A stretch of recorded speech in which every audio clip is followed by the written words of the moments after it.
muchedumbre, en la que muchos se habían reunido devotos y emocionados.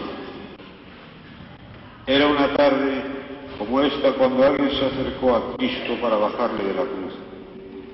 Se hizo un gran silencio.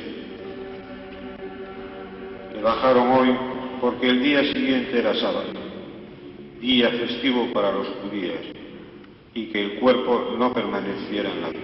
Esta es la corona de espinas, corona que trenzaron los soldados, que sobre su cabeza se pesaba como un yunque y le abrasaba como un hierro candente.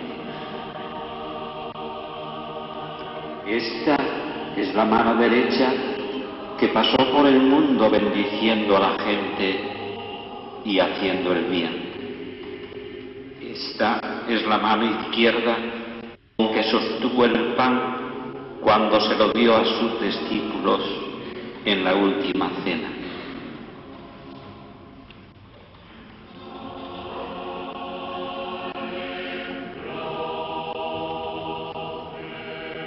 Ahora los pies que lavó la Magdalena con sus lágrimas, los pies que estaban dispuestos para ir en busca del hijo pródigo, los pies que caminarían sin cesar hasta encontrar la oveja perdida, los pies del mensajero que anunció la buena nueva.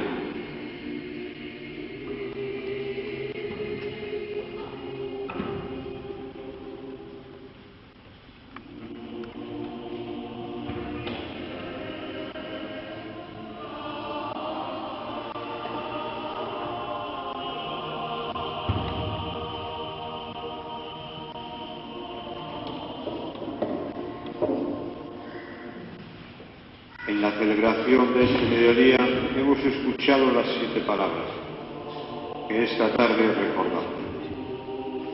Padre, perdónalos, porque no saben lo que hacen.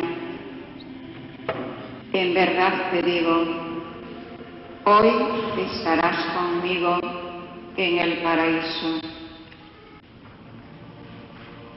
Mujer, he ahí a tu hijo. Hijo, he ahí a tu madre. Dios mío, ¿por qué me has abandonado? Tengo sed. Todo está consumado.